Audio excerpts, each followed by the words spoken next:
राज्यसभा चुनाव के नतीजे घोषित हो गए हैं। हिमाचल प्रदेश की एक सीट पर हुए चुनाव में बीजेपी प्रत्याशी हर्ष महाजन की जीत हुई, जबकि सत्तारूढ़ पार्टी कांग्रेस के उम्मीदवार अभिषेक मनु सिंघवी की क्रॉस वोटिंग की वजह से हार हुई है। हिमाचल प्रदेश में बीजेपी के पास बहुमत नहीं थी, लेकिन कांग्रेस के 6 विधायकों ने क्रॉस वोटिंग की। इसके अलावा 3 निर्दलीय विधायकों ने भी कांग्रेस का साथ नहीं दिया। पूर्व सीएम जयराम ठाकुर के नेतृत्व में बीजेपी डेलीगेशन ने राज्यपाल से मुलाकात की है। जयराम ठाकुर ने मीडिया से बात करते हुए कहा कि हम बजट पेश होने से पहले डिवीजन वोटिंग चाहते हैं, लेकिन स्पीकर इसकी अनुमति नहीं दे रहे। हम चाहते हैं कि फाइनेंशियल इमरजेंसी से बचने के लिए बजट पारित किया जाए। हम वोटिंग के लिए मांग इसलिए कर रहे हैं क्योंकि सरकार ने बहुमत खो दिया है।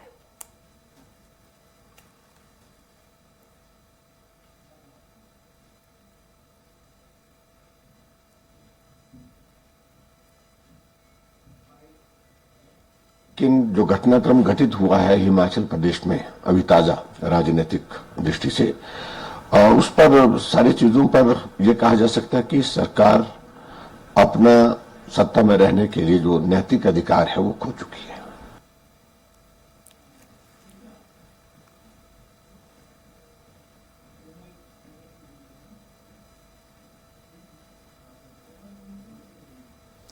अब इस खबर पर अधिक जानकारी साझा करने के लिए सहयोगी कोमल मेरे साथ फोन लाइन पर जुड़ गई है। कोमल, कल राज्यसभा चुनाव हुए हिमाचल प्रदेश में महज एक ही सीट पर और बेहद दिलचस्प रहा ये क्रॉस वोटिंग के चलते। अब कल जो क्रॉस वोटिंग हुई, अब आज क्या कुछ सियासी समीकरण बनते नजर आ रहे हैं इसके बाद? जी, जो हिमाचल विधानसभा में कल क्रॉस वोटिंग हुई है उसके तो सियासी हलचल काफी तेज और गरमाई हुई सरकार है। सरकार गिराने के पक्ष में बीजेपी हर तरह से अपने हथकंडे अपना रही। आज सुबह सुबह पूर्व मुख्यमंत्री जयराम ठाकुर जी हैं जो गवर्नर साहब हैं शिव प्रताप जी से उनके निवास पर मिले हैं सुबह। उसके बाद उन्होंने पत्रकारों से बातचीत की है। कल के जो हालात थे उन्होंने सारे के सारे अवगत करवाया है गवर्नर साहब को। उसके बाद पत्रकारों से बातचीत करते हुए उन्होंने कहा है कि शुकू सरकार है जो अपना पूरा बहुमत खो चुकी है, उनके पास कुछ नहीं है, अब उनको सरकार गिराने के अलावा कुछ नहीं है। यहाँ देखा जाए दिशा तो ये की सियासी हलचल है, क्योंकि कांग्रेस के पास उन्होंने कहा बहुमत नहीं है और बजट पर चर्चा करें उस बात पर। जो क्रॉस वोटिंग हुई है उसमें 6 विधायक जो इनके थे, जो सीनियर विधायक हैं, उन्होंने रात पंचकुला भेज दिया गया था पंचकुला के। लेकिन बीजेपी के जयराम जी का कहना है कि वो विधायक पंचकुला में नहीं है, वो शिमला में ही है और वो हमारे संपर्क में है और सभी विधायकों के मतलब फोन बंद है, अभी कुछ पता नहीं चल रहा। लेकिन सीधे सीधे तौर पर जयराम जी ये बता रहे हैं कि वो 6 विधायक हमारे संपर्क में हैं और शिमला में हैं। जी जी बिल्कुल कोमल, मांग ये भी उठाई जा रही है कि बजट को पारित करने से पहले फ्लो टेस्ट करवाया जाए।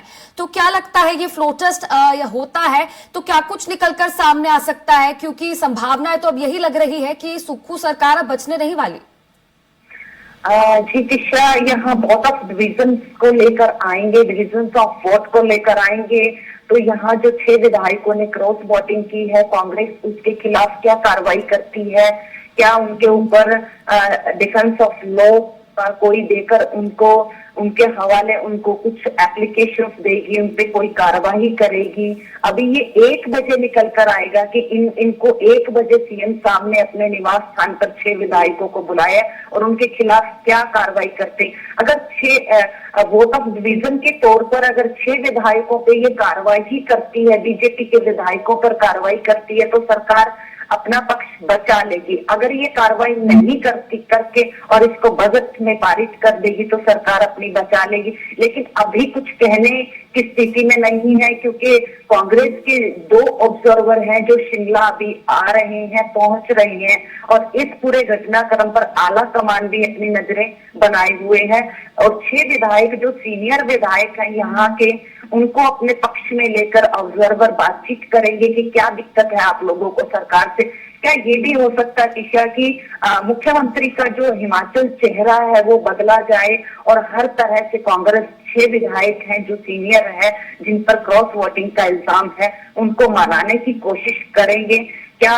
अभी ये कुछ कह नहीं सकते इस बात पर। जी चलिए ठीक है, शुक्रिया कोमल जुड़ने के लिए और मेरे साथ इस खबर पर चर्चा करने के लिए।